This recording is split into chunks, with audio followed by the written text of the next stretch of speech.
Hi, today's good person to know is Robert Tyson. Robert has worked on online marketing for 10 years, starting off as a 3-person startup and then listing it on the London Stock Exchange 5 years later, employing 120 people. So Robert knows a few things about online marketing, people.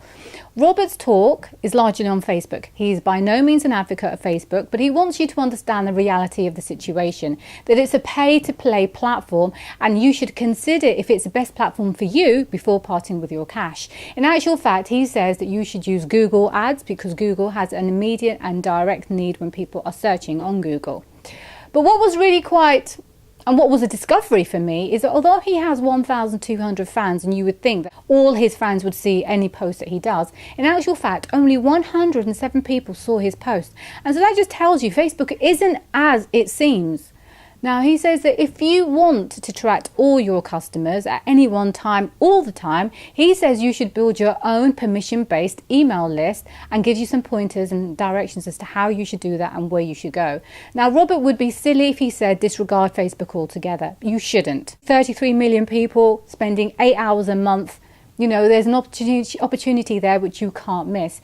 He gives you some tips as to how you can get Facebook to work for you effectively and how you should go about doing it. Now, I really hope you enjoy this video because it's really refreshing to get a different perspective on things, especially if whether or not Facebook is a platform for you. So I hope you enjoy it and thank you for watching. Run the website tysonreport.com, and basically this is dedicated to providing detailed how-to information to business owners. I'm quite into Twitter. I have about 40,000 followers on Twitter.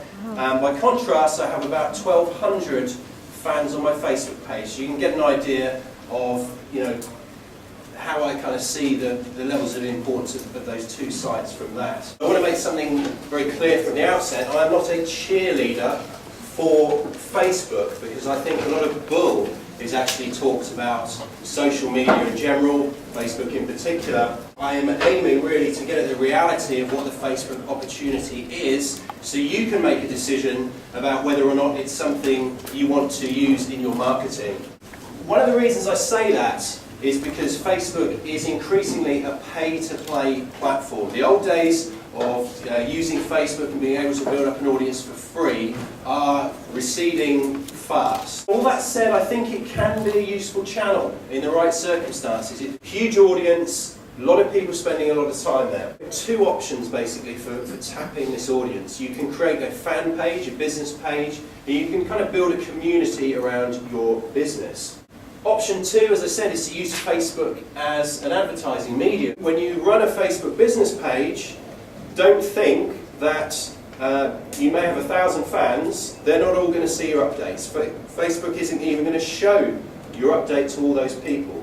And this is something that comes as a surprise to quite a lot of people. See, it's kind of topical, it's got the royals in it. 107 people saw this post. Why is that? You have this option here that says boost post. So basically, if I actually want to reach my 1,200 fans, I'm going to have to stump up the cash. What you should do if you want to build your business is you should build your own permission-based email list. And that means that you encourage people to opt in to get email communications from you. The software you can use for this, MailChimp is a free one, at least it's free up to 2,000 subscribers. Personally, I use something called Aweber. Second question for you, does Facebook actually drive sales? When you have a fan page, when you have a business page, does that actually drive sales? I would suggest to you that actually Facebook is, at least in the fan page sense, is not a very good direct sales channel.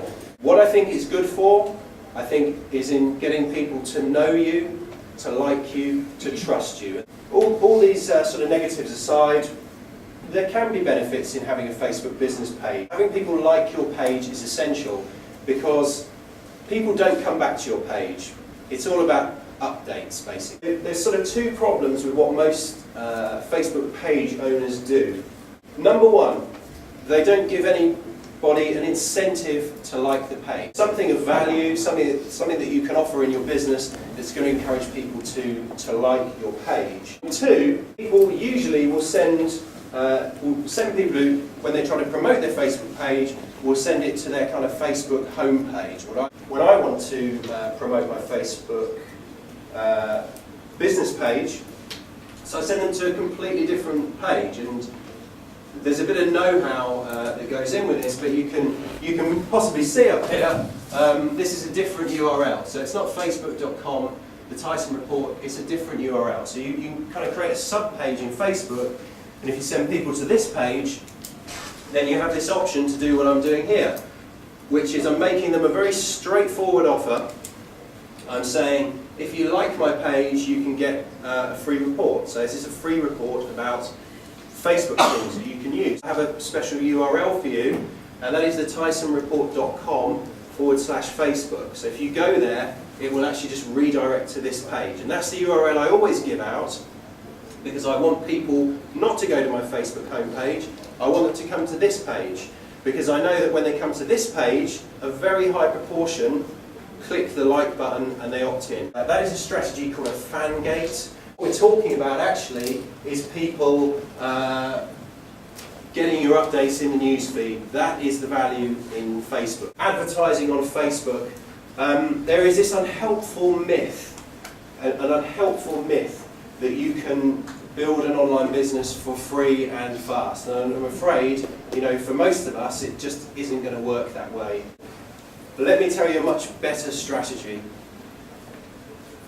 Number one, you create your product and you create a web page to sell it. You pay for traffic, you test that process, and you just keep refining it until it's profitable, or you decide it's useless and you go back to the drawing board. If you're serious about your business, isn't it right that you would invest in it? As said, I would still start with Google AdWords. They have an immediate need. They want a solution to a problem right now. As I say, the place I would actually start is Google AdWords. If you get that working, come back to Facebook. I think Facebook can be part of the puzzle for you, but you're onto a loser if you make it the whole damn shooting match for all the reasons I've just suggested. And when I talked about building your own email list, building a website platform, your own website platform, you shouldn't be reliant on other people's websites. If you build a community on Facebook, you are relying on another business.